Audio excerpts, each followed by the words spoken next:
Good morning. Last time ਜਿਹੜੇ ਆਪਾਂ topic ਕੀਤੇ ਆ ਬੇਟਾ, ਆਈ ਹੋਪ ਤੁਸੀਂ ਉਹਨਾਂ ਦੀਆਂ ਵੀਡੀਓਜ਼ ਦੇਖ ਲਈਆਂ ਹੋਣਗੀਆਂ ਜਿਹੜੀਆਂ ਮੈਂ ਤੁਹਾਨੂੰ ਐਕਸਟਰਾ ਵੀ ਸੈਂਡ ਕੀਤੀਆਂ ਸੀਗੀਆਂ। ਠੀਕ ਹੈ, ਅੱਜ ਆਪਾਂ ਇੰਪੋਰਟੈਂਟ ਟੌਪਿਕ ਕਰਨਾ ਹੈ, ਉਹ ਹੈ ਮੂਵਿੰਗ ਕੋਇਲ ਗਲਵੈਨੋਮੀਟਰ। ਠੀਕ, ਮੂਵਿੰਗ ਕੋਇਲ ਗਲਵੈਨੋਮੀਟਰ ਤੋਂ ਮਤਲਬ ਕਿ ਹੈ ਨਾ, ਗਲਵੈਨੋਮੀਟਰ ਬੇਸਿਕਲੀ ਆਪਾਂ ਦੇਖਣਾ ਵੀ ਕੀ ਹੁੰਦਾ ਹੈ ਅਤੇ ਕਿਵੇਂ ਬਣਦਾ ਹੈ। ਠੀਕ ਹੈ, ਮੂਵਿੰਗ ਕੋਇਲ ਕਿਉਂ? ਕਿਉਂਕਿ ਇਹਦੇ ਵਿੱਚ ਇੱਕ ਕੋਇਲ ਹੈ ਜਿਹੜੀ ਕਿ ਮੂਵ ਕਰ ਰਹੀ ਹੈ। ਠੀਕ ਹੈ, ਇਸ ਕਰਕੇ ਇਹਨੂੰ ਅਸੀਂ ਮੂਵਿੰਗ ਕੋਇਲ ਗਲਵੈਨੋਮੀਟਰ ਕਹਿੰਦੇ ਹਾਂ। ਗਲਵੈਨੋਮੀਟਰ ਬੇਸਿਕਲੀ ਕੀ ਸੀਗਾ, ਜਿਵੇਂ ਤੁਸੀਂ ਪਹਿਲਾਂ ਪੋਟੈਂਸ਼ੀਓਮੀਟਰ ਵਗੈਰਾ ਕੀਤੇ ਸੀਗੇ, ਉਹਦੇ ਵਿੱਚ ਆਪਾਂ ਜੋਕੀ ਦੇ ਨਾਲ ਇੱਕ ਜੀ ਕਰਕੇ ਐਵੇਂ ਸਰਕਲ ਬਣਾ ਕੇ ਉਹਦੇ ਵਿੱਚ ਜੀ ਲਿਖ ਦਿੰਦੇ ਸੀਗੇ। ਠੀਕ ਹੈ, ਉਹ ਕੀ ਸੀਗਾ, ਉੱਥੇ ਅਸੀਂ ਗਲਵੈਨੋਮੀਟਰ ਲਗਾਉਂਦੇ ਹਾਂ। ਬੇਸਿਕਲੀ ਗਲਵੈਨੋਮੀਟਰ ਕੀ ਹੁੰਦਾ ਹੈਗਾ, ਇਹ ਇੱਕ ਡਿਵਾਈਸ ਹੈ ਜਿਹੜਾ ਕਿ ਬਹੁਤ ਸਮਾਲ ਕਰੰਟ ਦੇ ਫਲੋ ਨੂੰ ਵੀ ਡਿਟੈਕਟ ਕਰ ਲੈਂਦਾ। ਇੱਕ ਇਲੈਕਟ੍ਰਿਕ ਸਰਕਿਟ ਵਿੱਚ ਜੇ ਥੋੜ੍ਹਾ ਜਿਹਾ ਵੀ ਕਰੰਟ ਫਲੋ ਕਰੇਗਾ ਤਾਂ ਇਹ ਉਸ ਨੂੰ ਵੀ ਡਿਟੈਕਟ ਕਰੇਗਾ। ਠੀਕ ਹੈ, ਹੁਣ ਇਸ ਡਿਵਾਈਸ ਦੇ ਅੰਦਰ ਐਕਚੁਅਲ ਵਿੱਚ ਇਹੋ ਜਿਹਾ ਕੀ ਲੱਗਿਆ ਹੋਇਆ ਕਿ ਜਿਹਦੇ ਨਾਲ ਇਹ ਸਮਾਲ ਕਰੰਟ ਨੂੰ ਵੀ ਡਿਟੈਕਟ ਕਰ ਪਾਉਂਦਾ, ਅਸੀਂ ਉਹ ਦੇਖਣਾ ਹੈ। ਸਭ ਤੋਂ ਪਹਿਲਾਂ ਇਹ ਕਿਸ ਪ੍ਰਿੰਸੀਪਲ ਦੇ ਉੱਪਰ ਬੇਸਡ ਹੈ? ਇਹ ਬੇਸਡ ਹੈ ਕਿ ਕਰੰਟ ਕੈਰਿੰਗ ਲੂਪ ਜਿਹੜੀ ਹੁੰਦੀ ਹੈ ਉਹ ਟਾਰਕ ਐਕਸਪੀਰੀਅੰਸ ਕਰਦੀ ਹੈ ਜਦੋਂ ਐਕਸਟਰਨਲ ਮੈਗਨੈਟਿਕ ਫੀਲਡ ਵਿੱਚ ਪਈ ਹੋਵੇ। ਠੀਕ ਹੈ, ਲਾਸਟ ਟਾਈਮ ਆਪਾਂ ਕੀਤਾ ਸੀਗਾ ਕਿ ਆਪਣੇ ਕੋਲ ਇੱਕ ਰੈਕਟੈਂਗੂਲਰ ਕੋਇਲ ਹੈ ਅਤੇ ਉਹਨੂੰ ਮੈਗਨੈਟਿਕ ਫੀਲਡ ਵਿੱਚ ਰੱਖਤਾ ਅਤੇ ਉਹਦੇ ਅਕਰੋਸ ਇੱਕ ਕਰੰਟ ਫਲੋ ਕਰ ਰਿਹਾ, ਤਾਂ ਉਹ ਕੀ ਕਰ ਰਹੀ ਸੀਗੀ, ਗੋਲ ਗੋਲ ਘੁੰਮਣ ਲੱਗ ਗਈ ਸੀ। ਠੀਕ ਹੈ, ਉੱਪਰ ਨੂੰ ਫੋਰਸਿਸ ਅਤੇ ਨੀਚੇ ਨੂੰ ਫੋਰਸਿਸ ਬੈਲੈਂਸ ਹੋ ਗਈਆਂ ਸੀਗੀਆਂ। ਇੱਕ ਸਾਈਡ 'ਤੇ ਅਤੇ ਦੂਸਰੀ ਸਾਈਡ 'ਤੇ ਜਿਹੜੀਆਂ ਫੋਰਸਿਸ ਸੀਗੀਆਂ ਉਹ ਇਕੁਅਲ ਸੀਗੀਆਂ, ਪਰ ਇੱਕ ਲਾਈਨ ਆਫ ਐਕਸ਼ਨ ਨਹੀਂ ਸੀ ਜਿਹਦੇ ਕਰਕੇ ਟਾਰਕ ਲੱਗਣ ਲੱਗ ਗਿਆ ਸੀ। ਠੀਕ ਹੈ, ਉਹੀ ਪ੍ਰਿੰਸੀਪਲ ਅਸੀਂ ਇੱਥੇ ਫੋਲੋ ਕਰਵਾਉਣਾ ਹੈ ਕਿ ਕਰੰਟ ਕੈਰਿੰਗ ਲੂਪ ਜਿਹੜਾ ਹੈ ਉਹ ਟਾਰਕ ਐਕਸਪੀਰੀਅੰਸ ਕਰਦਾ ਹੈ। ਠੀਕ ਹੈ, ਇੱਥੇ ਕੰਸਟਰਕਸ਼ਨ ਵਾਸਤੇ ਅਸੀਂ ਕੀ ਕੀਤਾ, ਇੱਕ ਕੋਇਲ ਲੈ ਲਈ ABCD। ਠੀਕ ਹੈ, ਰੇਡੀਅਲ ਮੈਗਨੈਟਿਕ ਫੀਲਡ ਦੇ ਵਿੱਚ ਉਹ ਪਈ ਹੈ। ਰੇਡੀਅਲ ਮੈਗਨੈਟਿਕ ਫੀਲਡ ਦਾ ਮਤਲਬ ਹੈ ਕਿ ਜਿਹੜੀ ਇਹ ਕੋਇਲ ਹੈ, ਠੀਕ ਹੈ, ਅਤੇ ਜਿਹੜੀ ਇਹ ਮੈਗਨੈਟਿਕ ਫੀਲਡ ਹੈ ਇਹ ਹਮੇਸ਼ਾ 90 ਡਿਗਰੀਜ਼ ਦਾ ਐਂਗਲ ਬਣਾਉਣਗੀ। ਠੀਕ ਹੈ, ਅਤੇ ਨਾਲੇ ਇਹ ਰੇਡੀਅਲੀ ਹੋਊਗਾ, ਤਾਂ ਰੇਡੀਅਲੀ ਮਤਲਬ ਇਹ ਬਿਲਕੁਲ ਕੀ ਕਹਿੰਦੇ ਹੁੰਦੇ ਆ, ਯੂਨੀਫਾਰਮ ਮੈਗਨੈਟਿਕ ਫੀਲਡ ਐਕਸਪੀਰੀਅੰਸ ਕਰੇਗੀ ਜਿਹੜੀ ਇਹ ਕੋਇਲ ਹੈ। ਠੀਕ, the coil is suspended from upper suspension and the other end is attached to lower suspension। ਠੀਕ ਹੈ, ਹੁਣ ਕੋਇਲ ਨੂੰ ਕਿਸੇ ਚੀਜ਼ ਨਾਲ ਤਾਂ ਸਸਪੈਂਡ ਕਰਨਾ ਹੀ ਸੀਗਾ, ਤਾਂ ਇੱਕ upper suspension ਹੈ, lower suspension ਹੈ। ਉਸ ਤੋਂ ਬਾਅਦ ਆਉਂਦੀ ਹੈ ਰੇਡੀਅਲ ਮੈਗਨੈਟਿਕ ਫੀਲਡ। ਕੀ ਹੁੰਦੀ ਹੈ actually, is one in which plane of loop will always be parallel to the magnetic field। ਠੀਕ ਹੈ, ਇਹ ਪੈਰਲਲ ਰਹੇਗਾ ਹਮੇਸ਼ਾ ਮੈਗਨੈਟਿਕ ਫੀਲਡ ਦੇ ਜਿਹੜਾ ਪਲੇਨ ਆਫ ਲੂਪ ਹੈ। ਇਹ ਕਿਵੇਂ ਅਚੀਵ ਕੀਤਾ ਹੋਇਆ ਹੈ? ਇਹ ਅਚੀਵ ਕੀਤਾ ਹੈ ਕਿ ਜੇ ਅਸੀਂ ਪੋਲ ਦੇ ਜਿਹੜੇ ਪੀਸਿਸ ਹੈ ਉਹ ਮੈਗਨੇਟ ਜਿਹੜੀ ਹੈਗੀ ਉਹ ਕਨਕੇਵ ਸਿਲੰਡਰੀਕਲ ਬਣਾਤੇ ਹੋਏ ਆ। ਠੀਕ ਹੈ, ਇੱਥੇ ਤੁਸੀਂ ਦੇਖ ਹੀ ਰਹੇ ਹੋ ਕਨਕੇਵ ਸਿਲੰਡਰੀਕਲ, ਐਵੇਂ ਕਰਕੇ ਜਿਹੜੇ ਆ ਸਰਕੂਲਰ ਜਿਹੇ ਹੋਏ ਹੋਏ ਆ, ਕਨਕੇਵ ਸਿਲੰਡਰੀਕਲ ਬਣਾਤੇ ਹੋਏ ਆ। ਉਦੋਂ ਇਹ ਰੇਡੀਅਲ ਮੈਗਨੈਟਿਕ ਫੀਲਡ ਐਕਸਪੀਰੀਅੰਸ ਕਰਵਾਏਗੀ ਕੋਇਲ ਨੂੰ। ਸੌਫਟ ਆਇਰਨ ਕੋਰ ਯੂਜ਼ ਕੀਤਾ ਹੈਗਾ ਜਿਹਦੇ ਅਰਾਊਂਡ ਕੋਇਲ ਜਿਹੜੀ ਹੈ ਉਹ ਵੂਨ ਕੀਤੀ ਹੋਈ ਹੈ। ਠੀਕ ਹੈ, ਤਾਂ ਇੱਥੇ ਹਮੇਸ਼ਾ ਐਂਗਲ ਜਿਹੜਾ ਹੈ ਉਹ 0 ਡਿਗਰੀ ਹੋ ਗਿਆ। ਇਹ ਥੋੜ੍ਹਾ ਜਿਹਾ ਲਿਖਣਾ ਜ਼ਰੂਰੀ ਹੁੰਦਾ ਬੇਟਾ ਜਦੋਂ ਆਪਾਂ ਥਿਓਰੈਟੀਕਲ ਕੁਐਸਚਨ ਅਟੈਂਪਟ ਕਰਦੇ ਹਾਂ। ਠੀਕ ਹੈ, ਉਸ ਤੋਂ ਬਾਅਦ ਸਾਡੇ ਕੋਲ ਆਉਂਦੀ ਹੈ ਥਿਊਰੀ। ਥਿਊਰੀ ਵਿੱਚ ਅਸੀਂ ਕੀ ਕਰਨਾ ਹੈ ਵੀ ਅਸੀਂ ਕੀ ਕੰਸੀਡਰ ਕਰ ਰਹੇ ਹਾਂ। ਪਹਿਲਾਂ ਤਾਂ ਅਸੀਂ ਕੋਇਲ ਕੰਸੀਡਰ ਕੀਤੀ ABCD, ਉਹ ਅਸੀਂ ਇੱਥੇ ਲੈ ਲਈ ABCD। ਠੀਕ ਹੈ, ਉਹਦੀ ਲੈਂਥ ਹੈ L, ਉਹਦੀ ਬ੍ਰੈਡਥ ਹੈ B, ਅਤੇ ਉਹਦੀਆਂ ਟਰਨਸ ਕਿੰਨੀਆਂ ਨੇ, N ਨੰਬਰ ਆਫ ਟਰਨਸ ਨੇ। ਠੀਕ ਜੀ, ਉਸ ਤੋਂ ਬਾਅਦ ਉਹ ਸਸਪੈਂਡ ਕੀਤੀ ਹੋਈ ਹੈ ਯੂਨੀਫਾਰਮ ਮੈਗਨੈਟਿਕ ਫੀਲਡ B ਦੇ ਵਿੱਚ। ਯੂਨੀਫਾਰਮ ਮੈਗਨੈਟਿਕ ਫੀਲਡ B, ਉਹਦੀ ਡਾਇਰੈਕਸ਼ਨ ਐਵੇਂ ਅਸੀਂ ਇੱਥੇ ਰਿਪਰਜੈਂਟ ਕੀਤੀ ਹੋਈ ਹੈ by the help of arrows. ਠੀਕ, ਉਸ ਤੋਂ ਬਾਅਦ plane of the coil is always parallel to magnetic field. ਜਿਹੜਾ ਇੱਥੇ ਪਲੇਨ ਹੈ, ਪਲੇਨ ਬੇਟਾ ਆਹ ਵਾਲਾ ਪਲੇਨ ਜਿਹੜਾ ਹੈ ABCD, ਇਹ ਹਮੇਸ਼ਾ ਪੈਰਲਲ ਰਹੇਗਾ। ਠੀਕ ਹੈ, ਇਹ ਪੈਰਲਲ ਰਹੇਗਾ ਤਾਂ ਉਸ ਹਿਸਾਬ ਨਾਲ ਸਾਨੂੰ ਕਰੰਟ ਦੇ ਨਾਲ ਉਹਦੀ ਐਂਗਲ ਪਤਾ ਲੱਗਦੇ ਰਹਿਣਗੇ। ਠੀਕ ਹੈ, ਉਸ ਤੋਂ ਬਾਅਦ ਜਿਹੜਾ I ਹੈ ਉਹ ਅਸੀਂ ਲੈ ਲਿਆ ਕਰੰਟ ਜਿਹੜਾ ਪਾਸ ਕਰ ਰਿਹਾ ਕੋਇਲ ਦੇ ਵਿੱਚੋਂ। ਹੁਣ ਅਸੀਂ ਲਾਸਟ ਟਾਈਮ ਵਾਲੇ ਲੈਕਚਰ ਵਿੱਚ ਵੀ ਕੀਤਾ ਹੋਇਆ ਕਿ AD ਅਤੇ BC ਵਿੱਚ ਜਿਹੜੇ ਫੋਰਸਿਸ ਲੱਗ ਰਹੀਆਂ ਉਹ ਐਵੇਂ ਕਰਕੇ ਇੱਕ ਦੂਜੇ ਨੂੰ ਕੈਂਸਲ ਕਰ ਜਾਂਦੀਆਂ। ਠੀਕ, ਇਸ ਕਰਕੇ ਇਹਨਾਂ ਦਾ ਤਾਂ ਕੋਈ ਕੰਸੈਪਟ ਨਹੀਂ ਆਏਗਾ ਇੱਥੇ। ਬੇਸਿਕ ਫੋਰਸਿਸ ਜਿਹੜੀਆਂ ਆਪਾਂ ਕੰਸੀਡਰ ਕਰਨੀਆਂ ਉਹ AB ਦੇ ਅਕਰੋਸ ਹੈ ਅਤੇ DC ਦੇ ਅਕਰੋਸ ਹੈ। ठीक है। ये फोर्सेस की ने हैगियां ਤਾਂ इक्वल ने F, ठीक है, पर इन्हां ਦਾ ਲਾਈਨ ਆਫ ਐਕਸ਼ਨ ਸੇਮ ਨਹੀਂ ਹੈ ਤਾਂ ਕਰਕੇ ਇਹਨੂੰ ਗੋਲ ਗੋਲ ਗੋਲ ਗੋਲ ਘੁਮਾਉਣਾ ਸਟਾਰਟ ਕਰ ਸਕਦੀ ਹੈ। ਠੀਕ ਹੈ, ਹੁਣ ਇਹ ਅਸੀਂ ਦੁਬਾਰਾ ਉਹੀ ਲਿਖਿਆ ਹੋਇਆ ਏ ਡੀ ਤੇ ਬੀ ਸੀ ਕੋਈ ਐਕਸਪੀਰੀਅੰਸ ਨਹੀਂ ਕਰ ਰਹੀਆਂ ਫੋਰਸਿਸ, ਉਹ ਫੋਰਸ ਐਕਸਪੀਰੀਅੰਸ ਕਰ ਰਹੀ ਹੈ ਪਰ ਉਹ ਇੱਕ ਦੂਜੇ ਨੂੰ ਕੈਂਸਲ ਕਰ ਰਹੀਆਂ, ਇਸ ਕਰਕੇ ਨੈਟ ਫੋਰਸ ਜ਼ੀਰੋ ਹੋ ਗਈ ਹੋਈ ਹੈ। ਠੀਕ ਹੈ, ਹੁਣ ਏ ਬੀ ਤੇ ਸੀ ਡੀ ਪਰਪੈਂਡੀਕੂਲਰ ਨੇ ਮੈਗਨੈਟਿਕ ਫੀਲਡ ਦੇ, ਤਾਂ ਕਰਕੇ ਉਹ ਫੋਰਸ ਐਕਸਪੀਰੀਅੰਸ ਕਰ ਰਹੀਆਂ। ਕਿੰਨੀ ਫੋਰਸ ਐਕਸਪੀਰੀਅੰਸ ਕਰ ਰਹੀਆਂ ਅਸੀਂ ਪਿੱਛੇ ਫਾਰਮੂਲਾ ਕੱਢ ਚੁੱਕੇ ਹਾਂ, F is equal to BIL। ਠੀਕ ਹੈ, ਇੱਥੇ ਸਾਈਨ ਥੀਟਾ ਦੀ ਵੈਲਿਊ 1 ਹੋ ਗਈ ਹੈ, ਕਿਉਂ? ਕਿਉਂਕਿ ਪਰਪੈਂਡੀਕੂਲਰ ਹੈ, ਥੀਟਾ 90 ਡਿਗਰੀਜ਼ ਹੋ ਗਿਆ ਤਾਂ ਸਾਈਨ 90 1 ਹੁੰਦਾ ਹੈ। ਠੀਕ ਹੈ, ਹੁਣ ਫਲੈਮਿੰਗਸ ਦਾ ਲੈਫਟ ਹੈਂਡ ਰੂਲ ਅਸੀਂ ਕੀਤਾ ਸੀਗਾ, ਉਹਦੇ ਨਾਲ ਸਾਨੂੰ ਡਾਇਰੈਕਸ਼ਨ ਪਤਾ ਲੱਗ ਗਈ, ਤਾਂ ਉਹ ਡਾਇਰੈਕਸ਼ਨ ਇਹ ਦੱਸ ਰਹੀ ਹੈ ਕਿ ਇਹ ਦੋਨੋਂ ਫੋਰਸਿਸ ਕੀ ਹੈ, ਇੱਕ ਦੂਜੇ ਦੇ ਆਪੋਜ਼ਿਟ ਡਾਇਰੈਕਸ਼ਨ 'ਚ ਵਰਕ ਕਰ ਰਹੀਆਂ। ਠੀਕ ਹੈ, ਤਾਂ ਕਰਕੇ ਆਪੋਜ਼ਿਟ ਡਾਇਰੈਕਸ਼ਨ 'ਚ ਵਰਕ ਕਰ ਰਹੀਆਂ ਫੋਰਸਿਸ ਬਿਲਕੁਲ ਇਕੁਅਲ ਨੇ, ਇਸ ਕਰਕੇ ਕੀ ਹੋ ਰਿਹਾ, ਇੱਕ ਟਾਰਕ ਐਕਸਪੀਰੀਅੰਸ ਹੋ ਰਿਹਾ। ਟਾਰਕ ਕਿਉਂ ਐਕਸਪੀਰੀਅੰਸ ਹੋ ਰਿਹਾ? ਕਿਉਂਕਿ ਉਹ ਸੇਮ ਲਾਈਨ ਆਫ ਐਕਸ਼ਨ 'ਤੇ ਵੀ ਨਹੀਂ ਹੈਗੀਆਂ।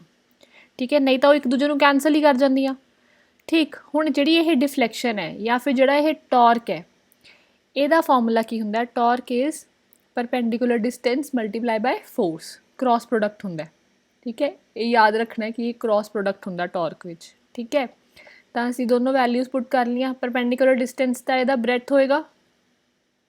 ਠੀਕ, ਕਿੰਨਾ ਆਹ ਹੈ ਲੈਂਥ ਨਹੀਂ, ਇਹਦੀ ਬ੍ਰੈਥ ਹੋਏਗੀ। ਠੀਕ ਹੈ, ਉਸ ਤੋਂ ਬਾਅਦ ਬਾਕੀ ਬਚਿਆ ਫੋਰਸ, ਫੋਰਸ BIL ਹੈ। ਹੁਣ ਇੱਥੇ ਸਾਡੇ ਕੋਲ ਇੱਕ ਬ੍ਰੈਥ ਆ ਗਈ ਮਲਟੀਪਲਾਈ ਬਾਏ ਲੈਂਥ ਆ ਗਈ, ਤਾਂ ਇਹ ਸਾਡਾ ਕੀ ਬਣ ਗਿਆ? ਏਰੀਆ। ਏਰੀਆ ਬਣ ਗਿਆ, ਅਸੀਂ ਉਹਨੂੰ A ਨਾਲ ਰਿਪਰੈਜ਼ੈਂਟ ਕਰ ਲਿਆ, ਤਾਂ ਸਾਡੀ ਟਾਰਕ ਕੀ ਆ ਗਈ? BIA। ਹੁਣ ਇੱਥੇ ਨੰਬਰ ਆਫ ਟਰਨਸ ਜਿਹੜੀਆਂ ਨੇ ਉਹ N ਨੇ। ਠੀਕ ਹੈ, ਇਹ ਸਿੰਗਲ ਟਰਨ ਵਾਸਤੇ ਕੱਢਿਆ ਆਪਾਂ, ਜੇ ਅਸੀਂ N ਨੰਬਰ ਆਫ ਟਰਨਸ ਵਾਸਤੇ ਕੱਢਦੇ ਹਾਂ ਤਾਂ ਸਾਡੇ ਕੋਲੇ ਆਨਸਰ ਕੀ ਆ ਰਿਹਾ? NBI into A। ਇਹ ਸਾਡੀ ਟਾਰਕ ਆ ਗਈ। ਠੀਕ ਹੈ, ਹੁਣ under this action of this torque the plane of coil rotates through an angle of theta degrees।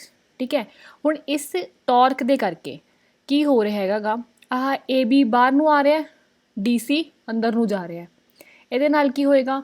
ਇਹ ਗੋਲ ਗੋਲ ਘੁੰਮੇਗਾ, ਬਾਰ-ਬਾਰ ਐਂਗਲ ਕੀ ਹੋਏਗਾ? ਚੇਂਜ ਹੋਏਗਾ। ਉਹ ਐਂਗਲ ਜਿਹੜਾ ਚੇਂਜ ਹੋ ਰਿਹਾ ਉਹ ਅਸੀਂ ਲੈ ਲਿਆ ਐਂਗਲ ਥੀਟਾ, ਜਿਹੜਾ ਚੇਂਜ ਹੋਏਗਾ। ਠੀਕ ਹੈ, before it is coming to rest. Rest 'ਤੇ ਕਦੋਂ ਆਏਗੀ? ਜਦੋਂ ਇਹ ਦੁਬਾਰਾ ਸਿੱਧੀ ਹੋ ਜਾਏਗੀ। ਠੀਕ, ਹੁਣ ਜਿਹੜੀ ਇਹ ਰੋਟੇਸ਼ਨ ਹੈ, ਠੀਕ ਹੈ, ਇਹ ਪ੍ਰੋਡਿਊਸ ਕੀਤੀ ਗਈ ਹੈ ਰਿਸਟੋਰਿੰਗ ਟਾਰਕ ਕਰਕੇ। ਠੀਕ ਹੈ, ਜਦੋਂ ਇੱਕ ਵਾਰੀ ਫੋਰਸਿਸ ਲੱਗਣ ਲੱਗ ਗਈਆਂ ਤਾਂ ਟਾਰਕ ਲੱਗ ਰਿਹਾ। ਹੁਣ ਵਾਪਸ ਉਹ ਕੋਇਲ ਵਾਪਸ ਆਪਦੇ ਵੱਲ ਆਉਣਾ ਚਾਹੁੰਦੀ ਹੈਗੀ। ਕਿ ਕਿਉਂ ਆਉਣਾ ਚਾਹੁੰਦੀ ਹੈ? ਕਿਉਂਕਿ ਅਸੀਂ ਜਿਹੜੀ ਕੰਸਟਰਕਸ਼ਨ ਕੀਤੀ ਹੈ ਨਾ, ਉੱਥੇ ਕੀ ਕੀਤਾ ਹੋਇਆ, ਜਿਹੜਾ ਆਹ ਸਸਪੈਂਸ਼ਨ ਨਾਲ ਲਗਾਇਆ ਹੋਇਆ ਨਾ ਆਹ ਕੋਇਲ, ਆਹ ਵਾਲਾ ਸਪਰਿੰਗ ਜਿਹਾ, ਇਹ ਉਹਨੂੰ ਵਾਪਸ ਲੈ ਕੇ ਆਉਣਾ ਚਾਹੁੰਦਾ ਹੈ। ਠੀਕ ਹੈ, ਇਹ ਵਾਪਸ ਲੈ ਕੇ ਆਉਣਾ ਚਾਹੁੰਦਾ ਹੈ, ਇਸ ਕਰਕੇ ਕੀ ਹੋ ਰਿਹਾ ਕਿ ਜਿਹੜੀ ਇਹ ਰੋਟੇਸ਼ਨ ਹੈ ਉਹ ਇਸ ਰਿਸਟੋਰਿੰਗ ਟਾਰਕ ਦੇ ਉੱਪਰ ਡਿਪੈਂਡ ਕਰ ਰਹੀ ਹੈ। ਠੀਕ ਹੈ, ਕਾਹਦੇ ਨਾਲ ਡਿਪੈਂਡ ਕਰ ਰਹੀ ਹੈ? ਇਹ ਡਾਇਰੈਕਟਲੀ ਪ੍ਰੋਪੋਰਸ਼ਨਲ ਹੈ ਕਿ ਡਿਫਲੈਕਸ਼ਨ ਕਿੰਨੀ ਹੋਈ। ਉਹ ਜਿੰਨਾ ਘੁੰਮੇਗਾ ਵਾਪਸ ਆਉਣ ਵਾਸਤੇ ਓਨੀ ਹੀ ਰਿਸਟੋਰਿੰਗ ਟਾਰਕ ਲੱਗੇਗੀ। ਵੱਧ ਘੁੰਮ ਜਾਏਗਾ, ਵੱਧ ਫੋਰਸ ਨਾਲ ਵਾਪਸ ਆਏਗਾ, ਘੱਟ ਘੁੰਮ ਜਾਏਗਾ ਤਾਂ ਘੱਟ ਫੋਰਸ ਨਾਲ ਵਾਪਸ ਆਏਗਾ, ਟਾਰਕ ਨਾਲ, ਫੋਰਸ ਨਾਲ ਨਹੀਂ ਟਾਰਕ ਨਾਲ। ਤਾਂ ਜਿਹੜੀ ਟਾਰਕ ਹੈ that is directly proportional to theta. ਹੁਣ ਡਾਇਰੈਕਟਲੀ ਪ੍ਰੋਪੋਰਸ਼ਨਲ ਹੈ ਤਾਂ ਪ੍ਰੋਪੋਰਸ਼ਨੈਲਿਟੀ ਸਾਈਨ ਨੂੰ ਹਟਾਉਣ ਵਾਸਤੇ ਸਾਨੂੰ ਇੱਕ ਕੌਂਸਟੈਂਟ ਲਾਉਣਾ ਪੈਂਦਾ। ਉਹ ਕੌਂਸਟੈਂਟ ਇੱਥੇ ਕੀ ਹੈ? ਰਿਸਟੋਰਿੰਗ ਟਾਰਕ ਪਰ ਯੂਨਿਟ ਡਿਫਲੈਕਸ਼ਨ। ਇੱਥੇ ਸਪੈਲਿੰਗ ਯੂਨਿਟ ਦੇ ਗਲਤ ਹੋ ਗਏ ਬੇਟਾ, ਠੀਕ ਕਰ ਲਿਓ ਪਲੀਜ਼। ਠੀਕ ਹੈ, ਹੁਣ ਜਦੋਂ ਇਕੁਇਲਿਬਰੀਅਮ ਕੰਡੀਸ਼ਨ ਆ ਗਈ, ਇਕੁਇਲਿਬਰੀਅਮ ਕੰਡੀਸ਼ਨ ਵਿੱਚ ਕੀ ਹੋਏਗਾ ਕਿ ਜਿੰਨੀ ਡਿਫਲੈਕਟਿੰਗ ਟਾਰਕ ਹੈ ਉਨੀ ਹੀ ਰਿਸਟੋਰਿੰਗ ਟਾਰਕ ਹੋ ਜਾਏਗੀ। ਠੀਕ ਹੈ, ਉਸ ਟਾਈਮ 'ਤੇ ਇਕੁਇਲਿਬਰੀਅਮ ਅਟੇਨ ਹੋ ਜਾਂਦਾ ਹੈ। ਠੀਕ, ਤਾਂ ਅਸੀਂ ਦੋਨੋਂ ਦੀਆਂ ਦੋਨੋਂ ਇਕੁਏਸ਼ਨ ਜਦੋਂ ਇਕੁਏਟ ਕੀਤੀਆਂ ਤਾਂ ਸਾਡੇ ਕੋਲੇ ਆਇਆ ਜਿਹੜਾ ਕਰੰਟ ਹੈ that is directly proportional to theta. ਠੀਕ ਹੈ ਜੀ, ਹੁਣ ਜਿਹੜਾ ਕਰੰਟ ਹੈ ਡਾਇਰੈਕਟਲੀ ਪ੍ਰੋਪੋਰਸ਼ਨਲ ਟੂ ਥੀਟਾ ਹੈ, ਮਤਲਬ ਜਿੰਨਾ ਜ਼ਿਆਦਾ ਕਰੰਟ ਹੋਏਗਾ ਓਨਾ ਹੀ ਉਹ ਕੋਇਲ ਜਿਹੜੀ ਹੈ ਅੰਦਰ ਉਹ ਘੁੰਮੇਗੀ। ਠੀਕ ਹੈ, ਤਾਂ ਅਸੀਂ ਉਹ ਕੀ ਕਰ ਸਕਦੇ ਹਾਂ, ਉਹਨੂੰ ਯੂਜ਼ ਕਰ ਸਕਦੇ ਹੈਗੇ ਕਿ ਕਰੰਟ ਦੇ ਕਰਕੇ ਕੋਇਲ ਨੇ ਅੰਦਰ ਘੁੰਮਣਾ। ਠੀਕ ਹੈ, ਉਹ ਉਸ ਹਿਸਾਬ ਨਾਲ ਆਪਾਂ ਸੂਈ ਐਡਜਸਟ ਕਰ ਲਈਏ ਤਾਂ ਉਹ ਸਾਨੂੰ ਦੱਸ ਦੂਗੀ ਕਿ ਕੋਇਲ ਜ਼ਿਆਦਾ ਘੁੰਮੀ ਹੈ ਕਿ ਘੱਟ ਘੁੰਮੀ ਹੈ। ਠੀਕ, thus in moving coil galvanometer current in the coil is directly proportional to the angle of deflection of the coil। ਠੀਕ ਹੈ, ਹੁਣ ਇੱਥੇ ਮੂਵਿੰਗ ਕੋਇਲ ਗਲਵੈਨੋਮੀਟਰ ਦੇ ਵਿੱਚ ਕੀ ਹੁੰਦਾ ਹੈ, current is directly proportional to angle of deflection. ਇਹ ਅਸੀਂ ਡੈਰੀਵੇਸ਼ਨ ਕੱਢ ਲਈ, ਠੀਕ ਹੈ ਜੀ। ਹੁਣ ਬੇਟਾ ਅਸੀਂ ਨੈਕਸਟ ਟੌਪਿਕ ਕਰਦੇ ਹਾਂ। ਨੈਕਸਟ ਟੌਪਿਕ ਕੀ ਹੈ ਸਾਡੀ, ਸੈਂਸਿਟਿਵਿਟੀ। ਸੈਂਸਿਟਿਵਿਟੀ ਬੇਸਿਕਲੀ ਕੀ ਹੁੰਦੀ ਹੈਗੀ ਕਿ ਇੱਕ ਗਲਵੈਨੋਮੀਟਰ ਕਿੰਨਾ ਛੋਟੇ ਤੋਂ ਛੋਟਾ ਜਿਹੜੀ ਕਰੰਟ ਦੀ ਵੈਲਿਊ ਹੈ ਉਹ ਚੇਂਜ ਹੋਏਗੀ ਤੇ ਉਹ ਕਿੰਨੀ ਡਿਫਲੈਕਸ਼ਨ ਸ਼ੋ ਕਰ ਸਕਦਾ ਹੈ, ਠੀਕ ਹੈ। ਬੇਸਿਕਲੀ ਕੀ ਹੁੰਦਾ ਹੈਗਾ ਕਿ ਜਿਵੇਂ ਆਪ ਤੁਸੀਂ ਆਪਣਾ ਸਕੇਲ ਲੈ ਲੈਂਦੇ ਹੋ, ਠੀਕ ਹੈ, ਸਕੇਲ ਵਿੱਚ ਉਹ ਮਿਨੀਮਮ ਕਿੰਨੀ ਰੀਡਿੰਗ ਲੈ ਸਕਦਾ ਹੈ, ਠੀਕ ਹੈ। ਆਪਾਂ ਜਦੋਂ ਸਕੇਲ +1 ਵਿੱਚ ਕੀਤੇ ਸੀਗੇ ਤਾਂ ਸਕੇਲ ਪਹਿਲਾਂ ਆਪਣਾ ਮੇਨ ਸਕੇਲ ਸੀਗਾ, ਫਿਰ ਆਪਾਂ ਵਰਨੀਅਰ ਕੈਲੀਪਰ ਲੈ ਲਿਆ, ਫਿਰ ਆਪਾਂ ਸਕਰੂ ਗੌਜ ਲੈ ਲਿਆ, ਠੀਕ ਹੈ। ਹਰੇਕ ਵਿੱਚ ਕੀ ਹੋ ਰਿਹਾ ਸੀਗਾ, ਬੈਟਰ ਐਂਡ ਬੈਟਰ ਸੈਂਸਿਟਿਵਿਟੀ ਹੋ ਰਹੀ ਸੀ ਕਿਉਂਕਿ ਉਹ ਹੋਰ ਵੀ ਜ਼ਿਆਦਾ ਮਾਈਨਿਊਟਲੀ ਜਿਹੜਾ ਹੈ ਲੈਂਥ ਮੈਜਰ ਕਰ ਪਾ ਰਿਹਾ ਸੀਗਾ। ਗਲਵੈਨੋਮੀਟਰ ਵਿੱਚ ਸੈਂਸਿਟਿਵਿਟੀ ਕੀ ਹੋਏਗੀ ਕਿ ਉਹ ਕਿੰਨੀ ਕਰੰਟ ਦੀ ਡਿਫਲੈਕਸ਼ਨ, ਜਿਹੜੀ ਕਰੰਟ ਦੇ ਚੇਂਜ ਹੋਣ ਨਾਲ, ਹਲਕਾ ਤੋਂ ਹਲਕਾ ਕਰੰਟ ਚੇਂਜ ਹੋਣ ਨਾਲ ਸਾਡੇ ਕੋਲੇ ਕਿੰਨੀ ਡਿਫਲੈਕਸ਼ਨ ਚੇਂਜ ਕਰ ਸਕਦਾ ਹੈ, ਠੀਕ ਹੈ। ਤਾਂ ਪਹਿਲਾਂ ਸਾਡੇ ਕੋਲੇ ਆਉਂਦੀ ਹੈ ਕਰੰਟ ਦੀ ਸੈਂਸਿਟਿਵਿਟੀ, ਠੀਕ ਹੈ। ਕਰੰਟ ਦੀ ਸੈਂਸਿਟਿਵਿਟੀ ਤੋਂ ਡੈਫੀਨੇਸ਼ਨ ਹੈ ਡਿਫਲੈਕਸ਼ਨ ਪ੍ਰੋਡਿਊਸਡ ਇਨ ਗਲਵੈਨੋਮੀਟਰ ਪਰ ਯੂਨਿਟ ਕਰੰਟ, ਮਤਲਬ ਥੀਟਾ ਡਿਵਾਈਡਡ ਬਾਈ I ਕਰਨਾ ਹੈ, ਠੀਕ ਹੈ। ਤਾਂ ਸਾਡੇ ਕੋਲੇ ਆਹ ਫਾਰਮੂਲਾ ਆਇਆ ਹੋਇਆ ਸੀਗਾ, ਆਪਾਂ ਇਕੁਇਲਿਬਰੀਅਮ ਕੰਡੀਸ਼ਨ ਵਿੱਚ ਕੱਢਿਆ ਫਾਰਮੂਲਾ ਪਿੱਛੇ, ਠੀਕ। ਤਾਂ ਆਪਾਂ ਥੀਟਾ ਡਿਵਾਈਡਡ ਬਾਈ I ਦੀ ਵੈਲਿਊ ਕੱਢੀ NAB ਡਿਵਾਈਡਡ ਬਾਈ K। ਇੱਥੋਂ ਸਾਨੂੰ ਪਤਾ ਲੱਗਿਆ ਕਿ ਕਰੰਟ ਦੀ ਸੈਂਸਿਟਿਵਿਟੀ ਕਿਹਦੇ ਉੱਪਰ ਡਿਪੈਂਡ ਕਰਦੀ ਹੈ, ਨੰਬਰ ਆਫ ਟਰਨਸ ਦੇ ਉੱਪਰ। ਜਿੰਨੀਆਂ ਜ਼ਿਆਦਾ ਨੰਬਰ ਆਫ ਟਰਨਸ ਹੋਣਗੀਆਂ ਉਨੀ ਸੈਂਸਿਟਿਵਿਟੀ ਜ਼ਿਆਦਾ ਹੋ ਜਾਏਗੀ। ਏਰੀਆ ਦੇ ਉੱਪਰ, ਜਿੰਨਾ ਜ਼ਿਆਦਾ ਏਰੀਆ ਹੋਏਗਾ ਉਨੀ ਹੀ ਸੈਂਸਿਟਿਵਿਟੀ ਬੈਟਰ ਹੁੰਦੀ ਜਾਏਗੀ। ਬਾਹਰੋਂ ਜਿਹੜੀ ਅਸੀਂ ਮੈਗਨੈਟਿਕ ਫੀਲਡ ਅਪਲਾਈ ਕਰ ਰਹੇ ਹਾਂ, ਰੇਡੀਅਲ ਮੈਗਨੈਟਿਕ ਫੀਲਡ ਅਪਲਾਈ ਕਰ ਰਹੇ ਹਾਂ, ਉਹਦੇ ਉੱਪਰ ਡਿਪੈਂਡ ਕਰੇਗੀ, ਉਹਦੀ ਸਟਰੈਂਥ ਦੇ ਉੱਪਰ ਡਿਪੈਂਡ ਕਰੇਗੀ। ਲਾਸਟ ਵਿੱਚ ਇਨਵਰਸਲੀ ਪ੍ਰਪੋਰਸ਼ਨਲ ਹੈ ਉਹ ਰਿਸਟੋਰਿੰਗ ਫੋਰਸ ਆਫ ਸਸਪੈਂਸ਼ਨ ਫਾਈਬਰ ਦੇ, ਠੀਕ ਹੈ। ਸਸਪੈਂਸ਼ਨ ਫਾਈਬਰ ਜਿਹੜਾ ਹੈ ਉਹ ਕਿੰਨਾ ਜਲਦੀ ਰਿਸਟੋਰ ਕਰਦਾ ਹੈ ਉਸ ਦੇ ਉੱਪਰ ਡਿਪੈਂਡ ਕਰੇਗੀ ਕਰੰਟ ਸੈਂਸਿਟਿਵਿਟੀ। ਜਿੰਨਾ ਜਲਦੀ ਉਹ ਵਾਪਸ ਗਲਵੈਨੋਮੀਟਰ ਨੂੰ ਲੈ ਕੇ ਆ ਸਕਦਾ ਹੋਇਆ ਉਨਾ ਬੈਟਰ ਹੋਏਗਾ, ਠੀਕ ਹੈ। ਹੁਣ ਕੱਲੀ ਇਹ ਤਾਂ ਹੈ ਨਹੀਂ ਕਿ ਕਰੰਟ ਚੇਂਜ ਹੋ ਰਿਹਾ ਕਿਸੇ ਵੀ ਸਰਕਟ ਦੇ ਵਿੱਚ, ਵੋਲਟੇਜ ਵੀ ਚੇਂਜ ਹੋ ਸਕਦੀ ਹੈ। ਤਾਂ ਦੂਸਰੀ ਚੀਜ਼ ਜਿਹੜੀ ਹੈ ਉਹ ਹੈ ਵੋਲਟੇਜ ਸੈਂਸਿਟਿਵਿਟੀ। ਵੋਲਟੇਜ ਸੈਂਸਿਟਿਵਿਟੀ ਵਿੱਚ ਕੀ ਹੁੰਦਾ ਹੈਗਾ, ਓਬਵੀਅਸਲੀ ਅਸੀਂ ਕੀ ਕਰਨਾ ਹੈ, ਥੀਟਾ ਡਿਵਾਈਡਡ ਬਾਈ V, ਉੱਪਰ ਕੀ ਕੀਤਾ ਸੀ ਅਸੀਂ, ਥੀਟਾ ਡਿਵਾਈਡਡ ਬਾਈ I, ਕਿਉਂਕਿ ਕਰੰਟ ਸੈਂਸਿਟਿਵਿਟੀ ਸੀਗੀ। ਹੁਣ ਅਸੀਂ ਵੋਲਟੇਜ ਸੈਂਸਿਟਿਵਿਟੀ ਕੱਢ ਰਹੇ ਹਾਂ ਤਾਂ ਥੀਟਾ ਡਿਵਾਈਡਡ ਬਾਈ V, ਤਾਂ ਇਹ ਕੀ ਹੋਏਗੀ ਸਾਡੀ ਵੋਲਟੇਜ ਸੈਂਸਿਟਿਵਿਟੀ। ਹੁਣ ਅਸੀਂ ਇਕੁਇਲਿਬਰੀਅਮ ਵਿੱਚ ਲੈ ਆ, ਠੀਕ ਹੈ, ਆ ਸਾਡੇ ਕੋਲ ਰਿਲੇਸ਼ਨ ਹੈਗਾ ਪਹਿਲਾਂ ਦਾ, ਤਾਂ ਅਸੀਂ ਥੀਟਾ ਡਿਵਾਈਡਡ ਬਾਈ I ਦੀ ਵੈਲਿਊ ਤਾਂ ਇੱਥੋਂ ਕੱਢ ਲਈ। ਇੱਥੇ ਅਸੀਂ ਕੀ ਲਗਾਇਆ, ਓਮਸ ਲਾਅ। ਓਮਸ ਲਾਅ ਲਗਾਇਆ ਤਾਂ V is equal to IR, ਤਾਂ ਇੱਥੋਂ I ਦੀ ਵੈਲਿਊ ਆ ਗਈ, I is equal to V divided by R। ਤਾਂ ਇੱਥੋਂ ਸਾਡੇ ਕੋਲ ਆ ਗਿਆ ਥੀਟਾ ਡਿਵਾਈਡਡ ਬਾਈ V, ਜਿਹੜੀ ਕੀ ਹੈ ਵੋਲਟੇਜ ਸੈਂਸਿਟਿਵਿਟੀ। ਇੱਥੇ ਇੱਕ ਐਕਸਟਰਾ ਚੀਜ਼ ਆਈ R, ਰੈਜ਼ਿਸਟੈਂਸ ਦੇ ਉੱਪਰ ਵੀ ਡਿਪੈਂਡ ਕਰ ਸਕਦੀ ਹੈ, ਠੀਕ ਹੈ। ਪਰ ਕੀ ਹੋ ਰਿਹਾ ਐਕਚੁਅਲ ਵਿੱਚ, ਉਹ ਡਿਪੈਂਡ ਨਹੀਂ ਕਰਦੀ ਹੈਗੀ ਕਿ N ਤੇ A ਤੇ, ਠੀਕ ਹੈ। ਨੰਬਰ ਆਫ ਟਰਨਸ ਤੇ ਏਰੀਆ ਦੇ ਉੱਪਰ ਨਹੀਂ ਡਿਪੈਂਡ ਕਰਦੀ। ਕਿਉਂ? ਕਿਉਂਕਿ ਜਿਵੇਂ number of turns and area increase ਹੋਏਗਾ, ਠੀਕ ਹੈ, R ਵੀ ਇਨਕਰੀਜ਼ ਹੋ ਜਾਏਗਾ। resistance ਕੀ ਹੁੰਦਾ ਹੈ, R is equal to rho L divided by A, ठीक है। ਤਾਂ ਏਰੀਆ ਚੇਂਜ ਹੋਏਗਾ ਤਾਂ ਵੀ ਰੈਜ਼ਿਸਟੈਂਸ ਦੀ ਵੈਲਿਊ ਚੇਂਜ ਹੋਏਗੀ, ਠੀਕ ਹੈ। ਤੇ ਉਸ ਤੋਂ ਬਾਅਦ ਨੰਬਰ ਆਫ ਟਰਨਸ ਚੇਂਜ ਹੋਣਗੇ, ਨੰਬਰ ਆਫ ਟਰਨਸ ਚੇਂਜ ਹੋਣ ਨਾਲ ਕੀ ਹੋਏਗਾ, ਸਾਡੀ ਲੈਂਥ ਵੱਧਦੀ ਜਾਏਗੀ, ਠੀਕ ਹੈ। ਤਾਂ ਲੈਂਥ ਚੇਂਜ ਹੋਏਗੀ ਤਾਂ ਵੀ ਸਾਡੀ ਰੈਜ਼ਿਸਟੈਂਸ ਚੇਂਜ ਹੋਏਗੀ।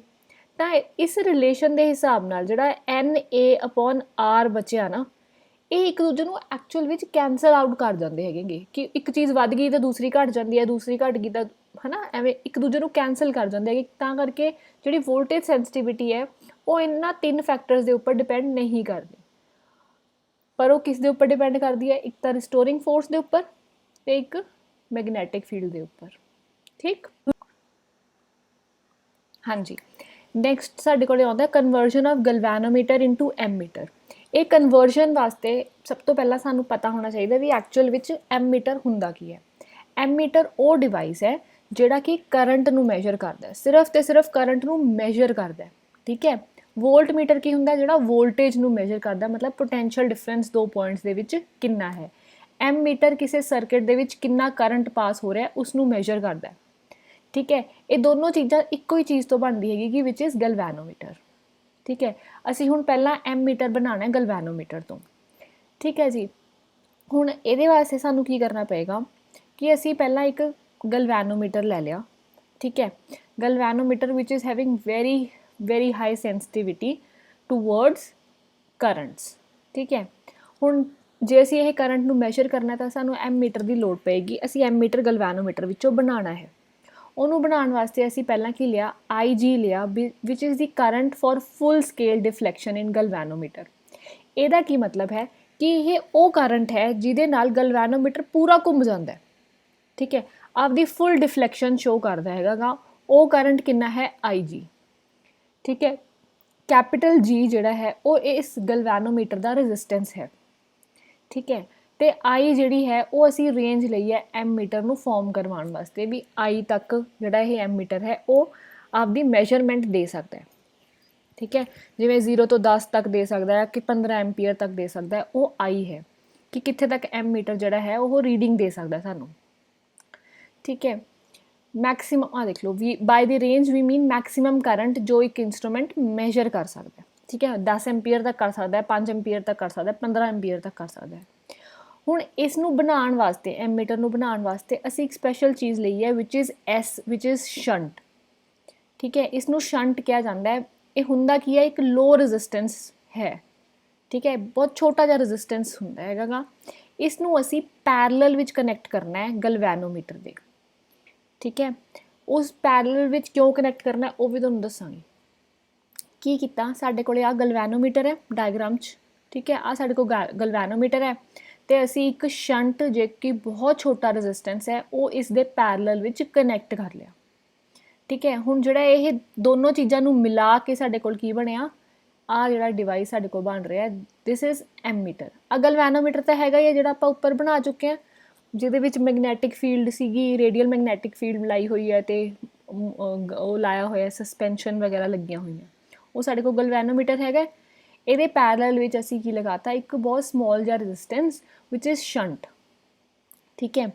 ਇਸ ਸਰਕਿਟ ਨੂੰ ਦੇਖਦੇ ਹੋਏ ਅਸੀਂ ਕੀ ਕੀਤਾ, ਵੀ ਅਸੀਂ ਇੱਕ ਕਰੰਟ I ਜਿਹੜੀ ਹੈ ਉਹ ਪਾਸ ਕਰਵਾ ਰਹੇ ਹਾਂ, ਠੀਕ ਹੈ। ਕਰੰਟ I ਜਿਹੜੀ ਹੈ ਪਾਸ ਹੋਈ, ਸਾਡੇ ਗਲਵੈਨੋਮੀਟਰ ਵਿੱਚੋਂ ਕਿੰਨਾ ਕਰੰਟ ਪਾਸ ਹੋਏਗਾ, ਇੱਥੇ ਆ ਕੇ ਕਰੰਟ ਜਿਹੜਾ ਹੈ ਉਹਨੂੰ ਡਿਵਾਈਡ ਹੋਣਾ ਪਏਗਾ ਇਸ ਪੁਆਇੰਟ ਤੇ ਆ ਕੇ, ਠੀਕ ਹੈ। ਅੱਧਾ ਥੋੜਾ ਜਿਹਾ ਇੱਧਰ ਜਾਏਗਾ, ਥੋੜਾ ਜਿਹਾ ਸ਼ੰਟ ਵੱਲ ਜਾਏਗਾ, ਥੋੜਾ ਜਿਹਾ ਗਲਵੈਨੋਮੀਟਰ ਵੱਲ ਜਾਏਗਾ। ਇਹ ਡਿਪੈਂਡ ਕਾਤੇ ਕਰੇਗਾ ਕਿ ਗਲਵੈਨੋਮੀਟਰ ਦੀ ਰੈਜ਼ਿਸਟੈਂਸ ਕਿੰਨੀ ਹੈ ਤੇ ਸ਼ੰਟ ਦੀ ਰੈਜ਼ਿਸਟੈਂਸ ਕਿੰਨੀ ਹੈ, ਉਸ ਹਿਸਾਬ ਨਾਲ ਜਿਹੜਾ ਕਰੰਟ ਹੈ ਉਹ ਡਿਵਾਈਡ ਹੋ ਜਾਂਦਾ ਹੈ, ਠੀਕ ਹੈ। ਤਾਂ ਗਲਵੈਨੋਮੀਟਰ ਦੇ ਜਿੰਨੀ ਵੀ ਰੈਜ਼ਿਸਟੈਂਸ ਹੋਏਗੀ ਉਹਦੇ ਪ੍ਰੋਪੋਰਸ਼ਨਲ ਵਿੱਚ ਉਹਦੇ ਵਿੱਚੋਂ ਕਰੰਟ ਨਿਕਲ ਗਿਆ IG।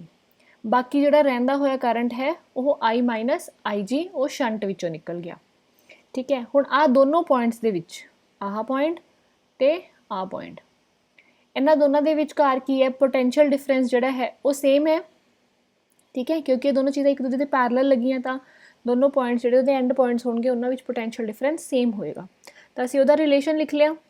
ਨੈਕਸਟ ਸਾਡੇ ਕੋਲੇ ਓਮਸ ਲਾਅ ਹੈਗਾ, ਓਮਸ ਲਾਅ ਲਗਾਇਆ, V is equal to IR, ਠੀਕ ਹੈ। ਤਾਂ ਗਲਵੈਨੋਮੀਟਰ ਦੇ ਅਕਰੋਸ V ਕੀ ਆਇਆ ਤੇ ਸ਼ੰਟ ਦੇ ਅਕਰੋਸ V ਕੀ ਆਇਆ, ਦੋਨੋਂ ਵੈਲਿਊਜ਼ ਨੂੰ ਇਕੁਏਟ ਕਰ ਲਿਆ। ਇੱਥੋਂ ਸਾਡੇ ਕੋਲੇ ਕੀ ਨਿਕਲ ਆਈ, ਸ਼ੰਟ ਦੀ ਵੈਲਿਊ, ਠੀਕ ਹੈ। ਕਿ ਸਾਨੂੰ ਬਾਹਰ ਕਿੰਨਾ ਰੈਜ਼ਿਸਟੈਂਸ ਲਗਾਉਣਾ ਚਾਹੀਦਾ ਹੈ ਕਿ ਅਸੀਂ ਇਹਨੂੰ ਇੱਕ ਵਧੀਆ ਤੇ ਐਪਰੋਪਰੀਏਟ ਐਮਮੀਟਰ ਬਣਾ ਸਕੀਏ, ਉਹਦੀ ਵੈਲਿਊ ਅਸੀਂ ਆਹ ਲੱਭ ਸਕਦੇ ਹਾਂ ਇਸ ਫਾਰਮੂਲੇ ਦੇ ਨਾਲ, ਠੀਕ ਹੈ। ਹੁਣ ਇਸ ਰੈਜ਼ਿਸਟੈਂਸ ਨੂੰ ਜਿਹੜੇ ਐਮਮੀਟਰ ਹੈ ਪੂਰੇ ਉਹਦੇ ਰੈਜ਼ਿਸਟੈਂਸ ਨੂੰ ਫਾਈਂਡ ਕਰਨ ਵਾਸਤੇ ਸਾਨੂੰ ਕੀ ਕਰਨਾ ਪਏਗਾ, ਐਮਮੀਟਰ ਦਾ ਰੈਜ਼ਿਸਟੈਂਸ ਫਾਈਂਡ ਕਰਨਾ ਹੈ ਬੇਟਾ। ਗਲਵੈਨੋਮੀਟਰ ਦਾ ਤੇ ਸ਼ੰਟ ਦਾ ਰੈਜ਼ਿਸਟੈਂਸ ਸਾਡੇ ਕੋਲੇ ਹੈਗਾ, ਇੱਕ ਦੂਜੇ ਦੇ ਪੈਰਲਲ ਲੱਗੇ ਹੋਏ ਆ, ਤਾਂ ਪੈਰਲਲ ਰੈਜ਼ਿਸਟੈਂਸਿਸ ਦਾ ਸਾਨੂੰ ਫਾਰਮੂਲਾ ਪਤਾ ਹੈ, 1/R is equal to 1/R1 plus 1/R2 ਹੁੰਦਾ। ਉਹ ਰੈਜ਼ਿਸਟੈਂਸਿਸ ਅਸੀਂ ਐਮਮੀਟਰ ਦੀ ਇਸ ਫਾਰਮੂਲੇ ਨਾਲ ਫਾਈਂਡ ਕਰ ਲਿਆ। ਜਿਹੜਾ ਐਮਮੀਟਰ ਹੈ ਇਸ ਤੋਂ ਪਤਾ ਲੱਗਦਾ ਕਿ ਉਹ ਲੋ ਰੈਜ਼ਿਸਟੈਂਸ ਗਲਵੈਨੋਮੀਟਰ ਹੈ, ਠੀਕ ਹੈ। ਕਿਉਂਕਿ ਇੱਥੇ ਰੈਜ਼ਿਸਟੈਂਸ ਜਿਹੜਾ ਹੈ ਉਹ ਅਸੀਂ ਪੈਰਲਲ ਵਿੱਚ ਲਗਾ ਲਿਆ ਤਾਂ ਓਵਰਆਲ ਰੈਜ਼ਿਸਟੈਂਸ ਘਟ ਜਾਏਗਾ। ਪੈਰਲਲ ਵਿੱਚ ਜਿਹੜਾ ਰੈਜ਼ਿਸਟੈਂਸ ਲਗਾਇਆ ਨਾ ਉਹ ਵੀ ਬਹੁਤ ਸਮਾਲ ਲਗਾਇਆ, ਠੀਕ ਹੈ। ਪੈਰਲਲ ਵਿੱਚ ਜਦੋਂ ਆਪਾਂ ਰੈਜ਼ਿਸਟੈਂਸਿਸ ਲਗਾਉਂਦੇ ਹਾਂ ਤਾਂ ਬੇਟਾ ਜਿਹੜੀ ਨੈਟ ਵੈਲਿਊ ਆਉਂਦੀ ਹੈ ਨਾ ਉਹ ਸਮੋਲੈਸਟ ਰੈਜ਼ਿਸਟੈਂਸ ਤੋਂ ਵੀ ਘੱਟ ਜਾਂਦੀ ਹੈ।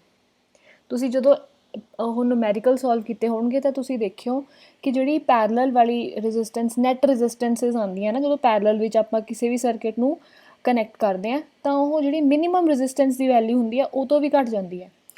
ਇੱਥੇ ਵੀ ਅਸੀਂ ਪੈਰਲਲ ਵਿੱਚ ਲਗਾਇਆ ਹੈ, ਠੀਕ ਹੈ। ਤੇ ਉਸ ਤੋਂ ਬਾਅਦ ਇਹ ਪੈਰਲਲ ਵਿੱਚ ਜਿਹੜਾ ਛੋਟੇ ਤੋਂ ਛੋਟਾ ਰੈਜ਼ਿਸਟੈਂਸ ਲਗਾਇਆ, ਸ਼ੰਟ ਰੈਜ਼ਿਸਟੈਂਸ ਦਾ ਬਹੁਤ ਲੋ ਰੈਜ਼ਿਸਟੈਂਸ ਸੀਗਾ, ਠੀਕ ਹੈ। ਹੈਂਸ ਜਿਹੜੀ ਐਮ ਮੀਟਰ ਦੀ ਵੈਲਿਊ ਹੈ ਬਹੁਤ ਲੋ ਹੋ ਜਾਂਦੀ ਹੈ, ਜਿਹੜੀ ਕਿ ਸਾਨੂੰ ਚਾਹੀਦੀ ਹੈ। Resistance of an ideal ammeter should be 0। ਕਿਉਂ?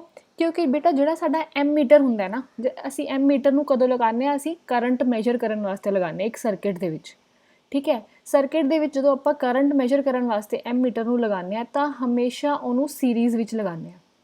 ਕੋਈ ਵੀ ਸਰਕਿਟ ਹੋਏਗਾ ਨਾ, ਐਮ ਮੀਟਰ ਹਮੇਸ਼ਾ ਸੀਰੀਜ਼ ਵਿੱਚ ਲੱਗੇਗਾ,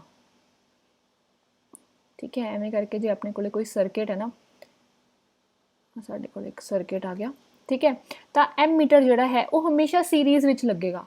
ਤਾਂ ਆਪਾਂ ਇਹੋ ਜਿਹਾ ਕੋਈ ਇਕੁਇਪਮੈਂਟ ਹੀ ਸੀਰੀਜ਼ ਵਿੱਚ ਲਗਾਉਣਾ ਪਸੰਦ ਕਰਾਂਗੇ ਜਿਹਦੀ ਰੈਜ਼ਿਸਟੈਂਸ ਬਹੁਤ ਘੱਟ ਹੋਵੇ, ਤਾਂ ਕਿ ਉਹ ਪੂਰੇ ਦੇ ਪੂਰੇ ਸਰਕਿਟ ਦੀ ਵੈਲਿਊ ਨੂੰ ਚੇਂਜ ਨਾ ਕਰੇ। ਆਹ ਸਾਡਾ ਸਰਕਿਟ ਹੈ ਨਾ ਬਾਹਰ ਵਾਲਾ, ਇੱਥੇ ਰੈਜ਼ਿਸਟੈਂਸਿਸ ਵੀ ਹੋ ਸਕਦੇ ਆ, ਇੱਥੇ ਕਪੈਸਿਟਰਸ ਲੱਗੇ ਹੋ ਸਕਦੇ, ਇੰਡਕਟਰਸ ਲੱਗੇ ਹੋ ਸਕਦੇ, ਕੁਝ ਵੀ ਲੱਗਿਆ ਹੋ ਸਕਦਾ। ਅਸੀਂ ਉਹਨਾਂ ਵਿੱਚੋਂ ਇੱਕ ਕਰੰਟ ਦੀ ਵੈਲਿਊ ਕੱਢਣੀ ਹੈਗੀ ਵੀ ਉਹਨਾਂ ਵਿੱਚੋਂ ਕਰੰਟ ਕਿੰਨਾ ਜਾ ਰਿਹਾ ਹੈ। ਤਾਂ ਇਹ ਐਮ ਮੀਟਰ ਹਮੇਸ਼ਾ ਪੈਰਲਲ ਵਿੱਚ ਸੀਰੀਜ਼ ਵਿੱਚ ਲੱਗੇਗਾ, ਇਸ ਕਰਕੇ ਇਹਦੀ ਰੈਜ਼ਿਸਟੈਂਸ ਨਿਗਲੀਜੀਬਲ ਹੋਣੀ ਚਾਹੀਦੀ ਹੈ। ਤੇ ਆਈਡੀਅਲ ਐਮ ਮੀਟਰ ਦੀ ਰੈਜ਼ਿਸਟੈਂਸ ਕੀ ਹੁੰਦੀ ਹੈ? 0, ਠੀਕ ਹੈ। 0 ਹੋਣ ਨਾਲ ਮਤਲਬ ਇਹ ਆਪਦੇ ਅਕਰੋਸ ਕੋਈ ਵੀ ਪੋਟੈਂਸ਼ੀਅਲ ਡ੍ਰੌਪ ਨਾ ਕਰੇ। ਜਿੰਨਾ ਬੈਟਰੀ ਵਿੱਚੋਂ ਜਿੰਨਾ ਪੋਟੈਂਸ਼ੀਅਲ ਆ ਰਿਹਾ ਹੈ ਉਹ ਐਜ਼ ਇਟ ਇਜ਼ ਅੱਗੇ ਸਰਕਿਟ ਨੂੰ ਪਾਸ ਔਨ ਹੋ ਜਾਏ, ਇਸ ਕਰਕੇ ਅਸੀਂ ਐਮ ਮੀਟਰ ਦਾ ਰੈਜ਼ਿਸਟੈਂਸ 0 ਲੈਣਾ ਚਾਹੁੰਦੇ ਹਾਂ, ਠੀਕ ਹੈ। ਹੁਣ ਇਸ ਰੈਜ਼ਿਸਟੈਂਸ ਨੂੰ 0 ਕਰਨ ਦੇ ਵਾਸਤੇ ਹੀ ਅਸੀਂ ਇੱਕ ਲੋ ਰੈਜ਼ਿਸਟੈਂਸ ਲਗਾਇਆ ਹੈ, ਤੇ ਉਹ ਵੀ ਲਗਾਇਆ ਅਸੀਂ ਪੈਰਲਲ ਵਿੱਚ, ਠੀਕ ਹੈ। ਇਹੀ ਰੀਜ਼ਨ ਹੈ ਕਿ ਅਸੀਂ ਇੱਕ ਲੋ ਰੈਜ਼ਿਸਟੈਂਸ ਲਗਾਇਆ ਤੇ ਲਗਾਇਆ ਵੀ ਪੈਰਲਲ 'ਚ, ਠੀਕ ਹੈ। ਨਹੀਂ ਤਾਂ ਗਲਵੈਨੋਮੀਟਰ ਦੇ ਵਿੱਚ ਇੰਨਾ ਕੁਝ ਲੱਗਿਆ ਹੋਇਆ ਹੈਗਾ, ਉਹਦੇ ਨਾਲ ਰੈਜ਼ਿਸਟੈਂਸ ਬਹੁਤ ਵੱਧ ਜਾਂਦੀ ਹੈ। ਅਸੀਂ ਉਹਨੂੰ ਘਟਾਉਣ ਵਾਸਤੇ ਹੀ ਇੱਕ ਸ਼ੰਟ ਰੈਜ਼ਿਸਟੈਂਸ ਲਗਾਇਆ ਪੈਰਲਲ 'ਚ, ਤੇ ਐਮ ਮੀਟਰ ਸੀਰੀਜ਼ 'ਚ ਲੱਗੇਗਾ।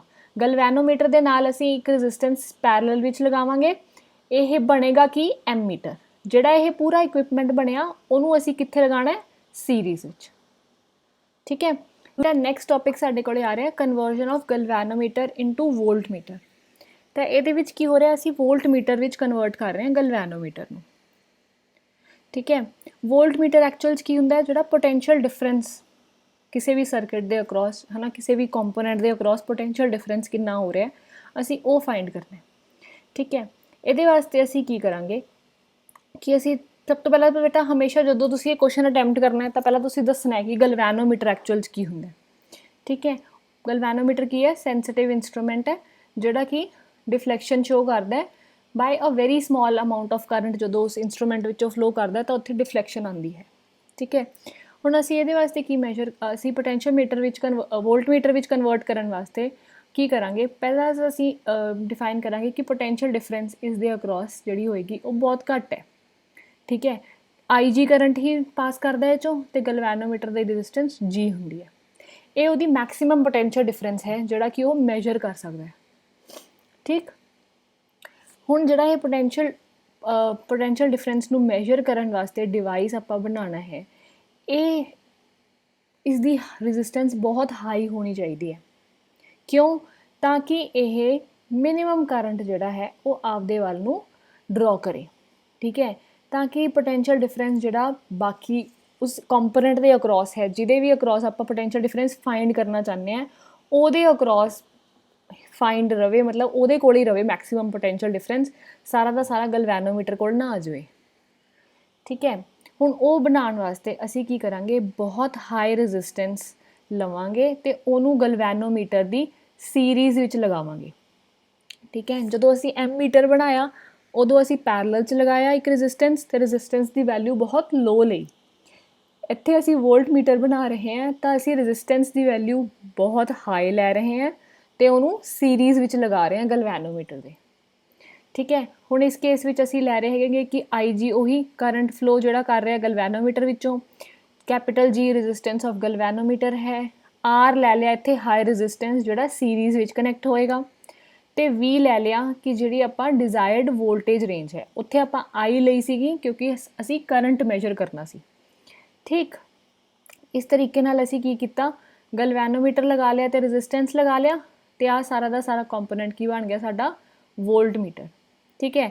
ਹੁਣ ਇੱਥੇ ਦੋਨੋਂ ਚੀਜ਼ਾਂ ਜਿਹੜੀਆਂ ਹੈ ਉਹ ਇੱਕ ਦੂਜੇ ਦੇ ਸੀਰੀਜ਼ 'ਚ ਲੱਗੀਆਂ, ਤਾਂ ਸਾਡੇ ਕੋਲ ਟੋਟਲ ਰੈਜ਼ਿਸਟੈਂਸ ਕੀ ਹੋਏਗਾ? ਸਿੰਪਲ ਐਡੀਸ਼ਨ ਨਾਲ ਆ ਜਾਏਗਾ। ਇਹ ਵੋਲਟਮੀਟਰ ਦਾ ਰੈਜ਼ਿਸਟੈਂਸ ਕੱਢ ਲਿਆ। ਹੁਣ ਜੇ ਅਸੀਂ ਓਮਸ ਲਾਅ ਲਗਾਉਂਦੇ ਹਾਂ ਤਾਂ V is equal to IR ਹੁੰਦਾ ਹੈ। ਇੱਥੇ ਰੈਜ਼ਿਸਟੈਂਸ ਨੈਟ ਰੈਜ਼ਿਸਟੈਂਸ ਦੀ ਵੈਲਿਊ G ਪਲੱਸ R ਹੈ ਅਤੇ ਗਲਵੈਨੋਮੀਟਰ ਦੇ ਵਿੱਚੋਂ ਕਰੰਟ ਕਿੰਨਾ ਪਾਸ ਹੋ ਰਿਹਾ ਹੈ, IG ਪਾਸ ਹੋ ਰਿਹਾ ਹੈ। ਤਾਂ ਉਹ ਅਸੀਂ ਵੈਲਿਊ ਲਿਖ ਲਈ, ਠੀਕ ਹੈ। ਤਾਂ ਇੱਥੋਂ ਕੀ ਆ ਗਿਆ, V ਡਿਵਾਈਡਡ ਬਾਈ IG ਦੀ ਵੈਲਿਊ ਆ ਗਈ, ਜਿੱਥੋਂ ਆ ਗਈ ਸਾਡੇ ਕੋਲ ਰੈਜ਼ਿਸਟੈਂਸ, ਜਿੰਨਾ ਅਸੀਂ ਰੈਜ਼ਿਸਟੈਂਸ ਉਸ ਗਲਵੈਨੋਮੀਟਰ ਦੇ ਨਾਲ ਸੀਰੀਜ਼ ਵਿੱਚ ਲਗਾਉਣਾ ਹੈ, ਉਸ ਦਾ ਫਾਰਮੂਲਾ ਆ ਗਿਆ, ਠੀਕ ਹੈ। ਉੱਥੇ ਸ਼ੰਟ ਦਾ ਫਾਰਮੂਲਾ ਆ ਰਿਹਾ ਸੀਗਾ, ਇੱਥੇ ਰੈਜ਼ਿਸਟੈਂਸ ਦਾ ਫਾਰਮੂਲਾ ਆ ਰਿਹਾ ਵੋਲਟਮੀਟਰ ਦੇ ਵਿੱਚ, ਠੀਕ ਹੈ। ਇਹ ਰੈਜ਼ਿਸਟੈਂਸ ਦੀ ਵੈਲਿਊ ਬਹੁਤ ਹਾਈ ਹੋਣੀ ਚਾਹੀਦੀ ਹੈ, ਠੀਕ ਹੈ, ਅਤੇ ਲੱਗਿਆ ਵੀ ਸੀਰੀਜ਼ ਵਿੱਚ ਹੋਣਾ ਚਾਹੀਦਾ, ਠੀਕ ਹੈ। ਹੁਣ ਜਿਹੜਾ ਵੋਲਟਮੀਟਰ ਹੁੰਦਾ ਹੈ ਇਹ ਹਮੇਸ਼ਾ ਕਿਸੇ ਵੀ ਡਿਵਾਈਸ ਦੇ, ਐਵੇਂ ਕਰਕੇ ਜੇ ਸਾਡੇ ਕੋਲ ਕੋਈ ਡਿਵਾਈਸ ਹੈ, ਮੰਨ ਲਓ ਇੱਕ ਰੈਜ਼ਿਸਟੈਂਸ ਹੈ, ਇਹਦੇ ਅਕਰੋਸ ਅਸੀਂ ਪੋਟੈਂਸ਼ੀਅਲ ਕੱਢਣਾ ਚਾਹੁੰਦੇ ਹਾਂ, ਤਾਂ ਅਸੀਂ ਪੋਟੈਂਸ਼ੀਓਮੀਟਰ ਕਿੱਥੇ ਵੋਲਟਮੀਟਰ ਕਿੱਥੇ ਲਾਉਂਦੇ ਹਾਂ, ਐਵੇਂ ਕਰਕੇ ਇਹਦੇ ਪੈਰਲਲ 'ਚ ਲਗਾਉਂਦੇ ਹਾਂ। ਕਿਸੇ ਵੀ ਸਰਕਿਟ ਵਿੱਚ ਦੇਖੋਗੇ ਤਾਂ ਵੋਲਟਮੀਟਰ ਹਮੇਸ਼ਾ ਪੈਰਲਲ 'ਚ ਲੱਗਿਆ ਹੋਏਗਾ ਅਤੇ ਐਮ ਮੀਟਰ ਹਮੇਸ਼ਾ ਸੀਰੀਜ਼ 'ਚ ਲੱਗਿਆ ਹੋਏਗਾ, ਠੀਕ ਹੈ। ਹੁਣ ਐਮ ਮੀਟਰ ਸੀਰੀਜ਼ 'ਚ ਲੱਗਿਆ ਹੋਇਆ ਹੈ ਤਾਂ ਇਹਦੀ ਰੈਜ਼ਿਸਟੈਂਸ ਦੀ ਵੈਲਿਊ 0 ਹੋਣੀ ਚਾਹੀਦੀ ਹੈ ਆਈਡੀਅਲ ਕੇਸ ਵਿੱਚ, ਮਤਲਬ ਬਹੁਤ ਘੱਟ। ਅਤੇ ਵੋਲਟੇਜ ਪੈਰਲਲ 'ਚ ਲੱਗਿਆ ਹੋਇਆ ਹੈ ਤਾਂ ਇਹਦੀ ਰੈਜ਼ਿਸਟੈਂਸ ਦੀ ਵੈਲਿਊ ਇਨਫਿਨਿਟੀ ਹੋਣੀ ਚਾਹੀਦੀ ਹੈ, ਬਹੁਤ ਜ਼ਿਆਦਾ ਹੋਣੀ ਚਾਹੀਦੀ ਹੈ, ਤਾਂ ਕਿ ਉਹ ਆਪਦੇ ਅਕਰੋਸ ਕਰੰਟ ਨਾ ਲਵੇ, ਠੀਕ ਹੈ। ਸੋ ਦੈਟ ਇਟ ਡਜ਼ ਨਾਟ ਡਰੋ ਐਨੀ ਕਰੰਟ, ਠੀਕ ਹੈ। ਉਹ ਜਿੰਨਾ ਕਰੰਟ ਇੱਥੋਂ ਪਾਸ ਕਰ ਰਿਹਾ ਉਹ ਸਾਰਾ ਦਾ ਸਾਰਾ ਇਸ ਰੈਜ਼ਿਸਟੈਂਸ ਵਿੱਚੋਂ ਹੀ ਚਲਾ ਜਾਵੇ, ਉਹ ਅਸੀਂ ਇਹ ਚਾਹੁੰਦੇ ਹਾਂ। ਇਸ ਵੋਲਟਮੀਟਰ ਕੋਲੇ ਕੁਝ ਵੀ ਨਾ ਜਾਵੇ। ਇਹਨੂੰ ਅਟੇਨ ਕਰਨ ਵਾਸਤੇ ਸਾਡੇ ਕੋਲ ਰੈਜ਼ਿਸਟੈਂਸ ਦੀ ਵੈਲਿਊ ਇਨਫਿਨਿਟੀ ਹੋਵੇ ਜਾਂ ਮੈਕਸਿਮਮ ਹੁੰਦੀ ਜਾਵੇ, ਓਨਾ ਹੀ ਇਹ ਵੋਲਟਮੀਟਰ ਵਧੀਆ ਰਹੇਗਾ, ਠੀਕ ਹੈ। ਇਸ ਦੇ ਨਾਲ ਬੇਟਾ ਸਾਡਾ ਚੈਪਟਰ ਕੰਪਲੀਟ ਹੋ ਗਿਆ।